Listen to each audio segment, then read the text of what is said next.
agak disayangkan sih, agak disayangkan gitu ya. Jadi udah diiktiraf dunia gitu loh guys ya. Beda sama kita nih, kita peringkat ketiga ya kan, sedangkan Malaysia tuh number one gitu.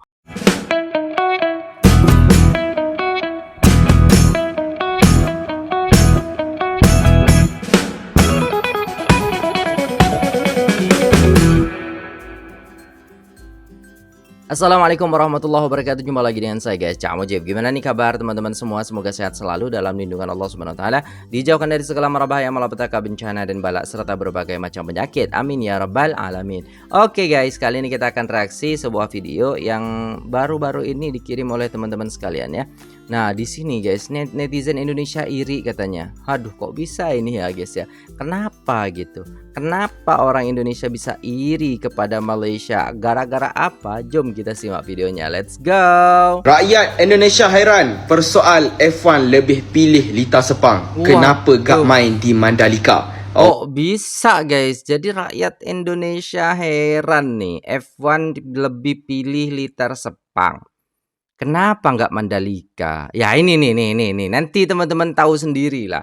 Kalau saya sudah tahu ya. Jadi ketika istilahnya Sepang dibandingkan dengan Mandalika itu jauh banget guys. Coba kita dengarkan. Allah, baik. Korang rasa sebab apa F1 lebih pilih Malaysia yang kat Sepang tu berbanding Indonesia? Korang kongsikan pandangan korang di ruang komen. Rakyat Indonesia persoal F1 pilih Lita Sepang berbanding Mandalika. Persoalan ini timbul susulan pengumuman Malaysia sebagai tuan rumah gantian Grand Prix Bahrain pada Oktober ini. Faktor utama adalah taraf pensijilan Lita Sepang memiliki pensijilan FIA Grade 1, taraf tertinggi yang diwajibkan untuk sebarang perlumbaan F1, manakala Mandalika kini hanya memiliki pensijilan FIA Grade 3 sesuai untuk acara seperti MotoGP dan perlumbaan kereta bertaraf lebih rendah. Sepang. Nah, itu guys. Jadi guys, Malaysia dengan Sepangnya itu grade-nya 1, sedangkan Mandalika yang baru kita bangun itu grade-nya 3 guys. Hanya MotoGP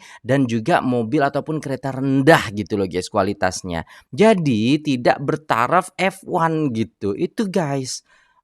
Sudah paham kan sekarang kenapa kok Malaysia yang dipilih gitu ya kan? Turut mempunyai rekod penganjuran F1 sepanjang hampir 2 dekad dari 1999 hingga 2017, menjadikannya Lita matang daripada segi logistik dan fasiliti operasi. Lokasinya yang hanya 5 hingga 10 minit daripada KLIA turut menjadi kelebihan besar di samping kedudukan strategik berdekatan Singapura yang memudahkan pergerakan pasukan antara perlumbaan serantau. Sekarang tengah heboh tentang F1 nak kembali ke Sepang. Dalam hal ni, saya rasa bukan Malaysia yang perlukan F1, tapi F1 yang perlukan Sepang. Tapi ni bukanlah kontrak jangka panjang, cuma one off race saja. Itu pun sebab situasi dekat Timur Tengah tengah tak kondusif sekarang. F1 pula terikat dengan kontrak TV station yang mewajibkan sekurang-kurangnya 22 perlumbaan dalam setahun. So, dorang memang tak boleh simply cancel macam tu je. Kalau kita tengok balik, jarak masa dengan Singapore GP cuma seminggu je. Mengikut perancangan, kalau jadi dekat Sepang, tarikhnya dijangka pada 2 hingga 4 Oktober 2026. Seminggu sebelum Singapore GP iaitu 9 hingga 11 Oktober macam tu. Mesti korang terkilan kan, kenapa dorang pilih Lita dekat Sepang? Lita Sepang masih pegang lesen Grade 1 FIA. Walaupun last F1 dekat Sepang tahun 2017, Lita ni memang sentiasa sedia untuk perlumbaan grade tinggi. Dulu, tahun 2017, di-stopkan sebab sambutan kurang dan kos tinggi. Tapi sekarang F1 tengah hype gila. Ini peluang emas untuk Malaysia tunjukkan yang Lita Malaysia masih antara yang terbaik dekat dunia. Pengumuman rasmi dijangka tak lama lagi dari pihak kerajaan Malaysia. So, korang pula macam mana? Setuju tak kalau F1 balik semula ke Sepang? Ramai yang persoalkan kenapa sudah diumumkan dan resmi itu akan dilakukan, akan diadakan di sana gitu loh guys ya. Aduh, kenapalah kita nih tertinggal jauh. F1 ambil Malaysia jadi host. Kenapa bukan Indonesia? Ramai orang ingat nak masuk F1 ni cukup ada Lita cantik, grandstand besar, tempat menarik, dah boleh host event F1. Kalau macam tu, banyaklah tempat yang boleh jadi host. Tapi realitinya tak macam tu. Sebab F1 dia kalau datang bukannya bawa sebiji dua kereta. Dia datang ibarat datang bawa satu bandar bergerak. Maksudnya ada tim, ada engineer, ada marshal. Memang ramai lah. Kru je dah cecah sampai ratusan orang. And semua tu dia kena ikut standard keselamatan, and dia punya SOP yang ketat lah. So dia bukan setakat kita ada track, so boleh lah host event. Sebab tu Lita Sepang ni dia lain sikit. Lita Sepang dia bukannya baru nak kenalkan diri dekat dunia. Lita ni dah pernah handle hampir 20 tahun dah untuk F1. Pasukan F1 pernah datang dekat sini. Tim FIA pun pernah bekerja dekat sini. Semua sistem perlumbaan pun dah pernah diuji. Maksudnya bila ada peluang nak ganti race dalam masa terdekat, F1 tak perlu nak ambil risiko. Dia orang pilih tempat yang dah terbukti boleh buat kerja. And Sepang memang dah ada track record yang bagus lah. Dia bukan setakat pengalaman lah untuk Lita Sepang ni. Dia orang punya track pun sangat mencabar, and banyak racer yang suka lah. Dia bukan setakat jalan straight, lepas tu ada selekor. Tapi kereta kena laju, tayar kena tahan, pemandu kena fokus. And satu benda yang buat Lita Sepang ni special adalah disebabkan faktor cuaca. Kadang-kadang racer ni dah confident lah, okey aku boleh menang ni. Tiba-tiba cuaca bagi plot twist. Baru nak tukar tayar sebab hujan, tengok-tengok track dah kering balik. So benda ni yang buat benda tu jadi, momen tu jadi lagi intense lah. Lagi intense, lagi excited untuk kita tengok. So kalau ada yang tanya kenapa bukan Lita kat sini, kenapa bukan Lita kat sana, jawapan dia mudah je. Sebab F1 bukan pertandingan siapa ada Lita yang terbaik, tapi F1 ni dia pilih siapa yang dah ready and cukup komplit dengan segala keperluan yang diperlukan untuk host event F1. Sepang ni dipilih bukan sebab track dia lagi baik daripada negara lain, tapi sebab pengalaman, standard and pressure untuk handle event yang sebesar macam ni lah. Benda atas kertas memang penting, tapi rekod, pengalaman, yang tu confirm tak boleh nak tipu. Kadang-kadang benda ni nampak simple je dekat mata kita, tapi sebenarnya dunia dah bagi pengiktirafan dekat Malaysia and Lita Sepang. Kalau Indonesia mau menjadi tuan rumah Formula Jadi udah diiktiraf dunia gitu loh guys ya. Beda sama kita nih. Tapi memang grade-nya beda guys. Kita peringkat ketiga ya kan kualitasnya, sedangkan Malaysia tuh number one gitu. Ya beda jauh lah ya kan. Tidak diiktiraf dunia gitu. Oke.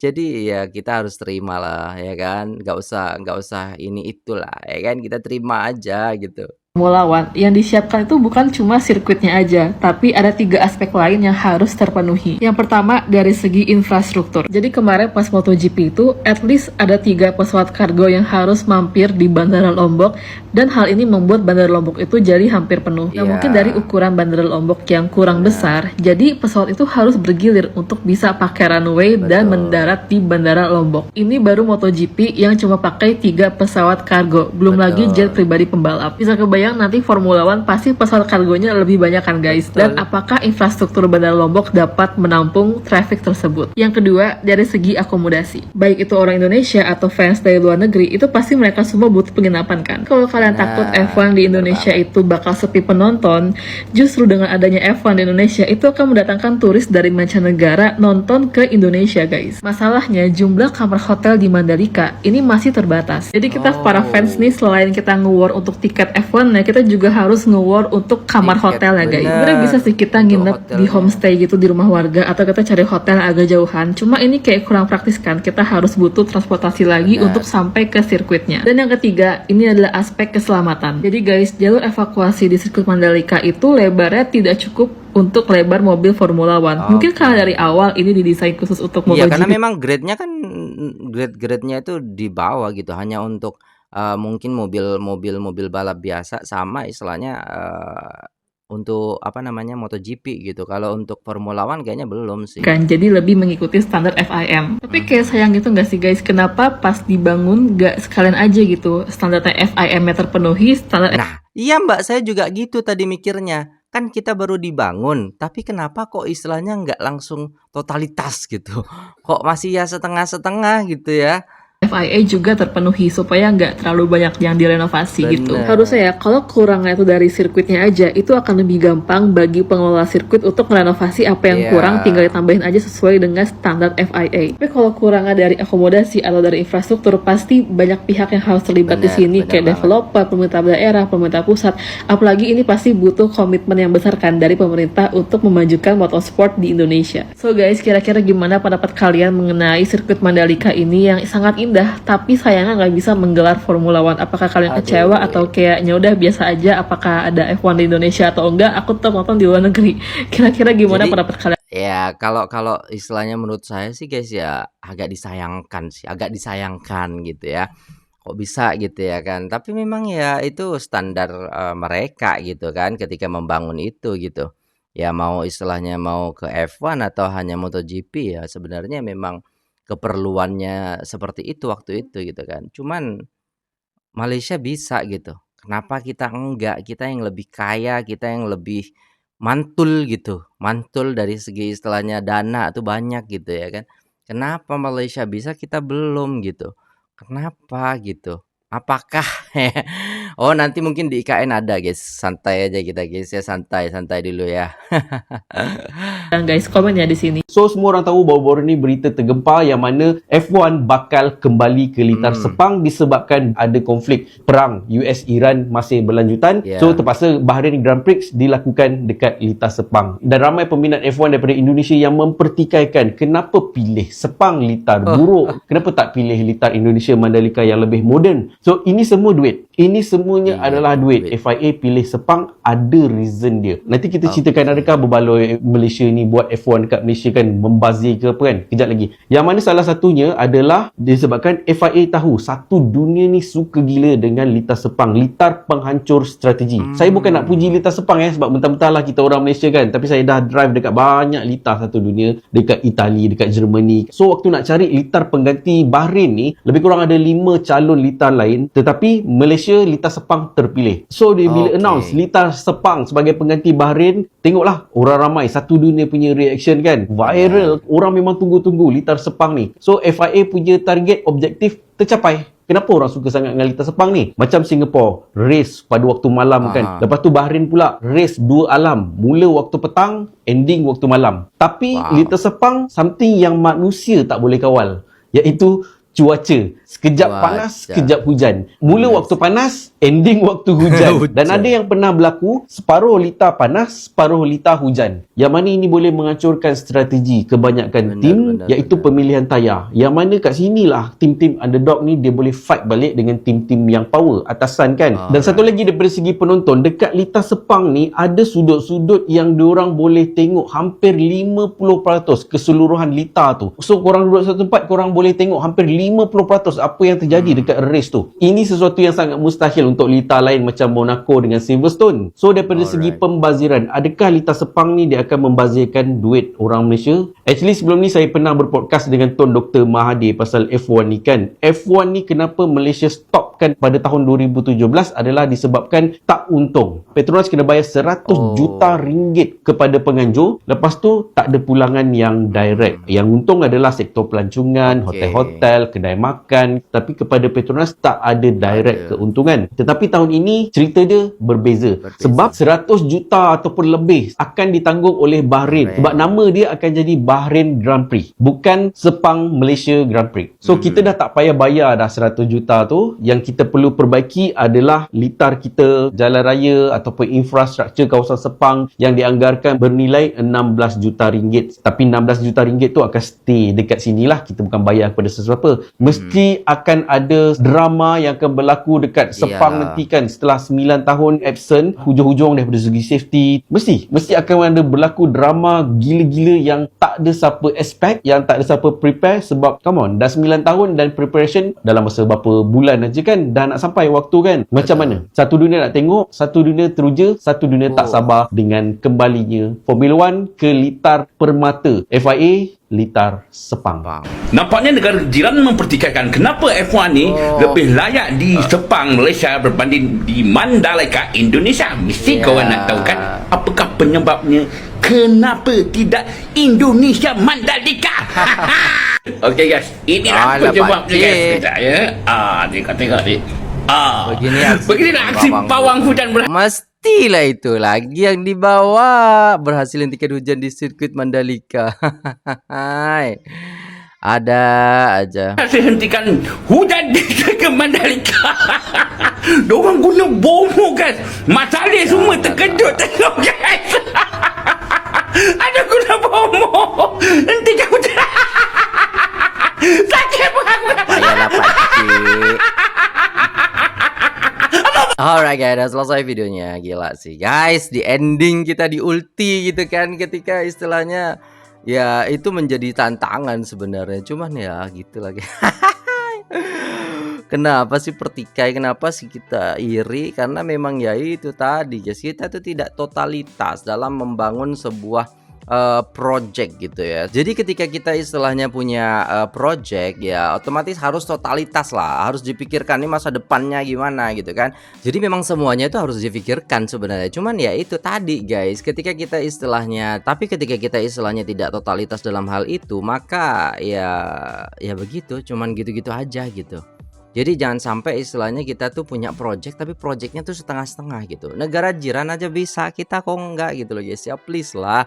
Ya kan, pemerintah harus memperhatikan lagi lah kalau ada project-project besar gitu ya harusnya totalitas dengan view yang bagus seperti itu, akomodasi bagus, semuanya bagus, dan juga airportnya juga gitu kan. Untuk yang MotoGP aja kita kayak masih overload gitu loh untuk bandaranya, tapi ketika istilahnya di Malaysia itu mereka udah proper dan sudah melakukan itu dengan baik gitu loh guys ya. Dan itulah tadi. Coba kita baca komen sedikit. Jangan lupa ya, standar FIA tak bisa dikorupsi. Nah, itulah Sepang nomor 1 in the world. So proud as Malaysia. Mereka takut Indonesia karena banyak preman dan pungli. Bukan itu juga sih kayaknya. Suka hati kolah Indonesia, nak cakap apa-apa pun asal saja periuk nasi dan poket aku tak kacau kau. Sebab FIA lebih percaya pada Tuhan dari mempercaya bomo hujan. Aduh, itulah tadi guys. Oke guys, itu dulu videonya. Terima kasih buat teman-teman semua yang sudah nonton. Jangan lupa untuk komen guys, menurut teman-teman gimana ya. Coba utarakan gitu, apa pendapat teman-teman tentang hal ini gitu loh guys. Ya seperti itu yang terjadi, dan kalau menurut saya sih oke lah guys ya, tapi nggak apa-apa gitu loh. Yang penting istilahnya kita sama-sama lah, toh istilahnya orang Indonesia jadi diuntungkan gitu kan, karena mau nonton F1 jadi deket gitu, nggak ke Bahrain sana ya kan. Cuma ke Malaysia dengan tiket yang lebih murah gitu kan. Jadi itu menjadi sebuah poin plus. Jadi kita harus ambil baiknya dan buang buruknya, dan apapun pelajarannya harus diambil juga. Jadi kalau kita istilahnya punya sesuatu, kita ambil pelajaran itu ya guys ya. Jadi kejadian sesuatu ataupun hal-hal yang istilahnya terjadi, maka kita mengambil pelajaran daripada itu, ambil baiknya gitu guys. Terima kasih, sampai jumpa di video selanjutnya. Saya pamit undur diri. Wassalamualaikum warahmatullahi wabarakatuh.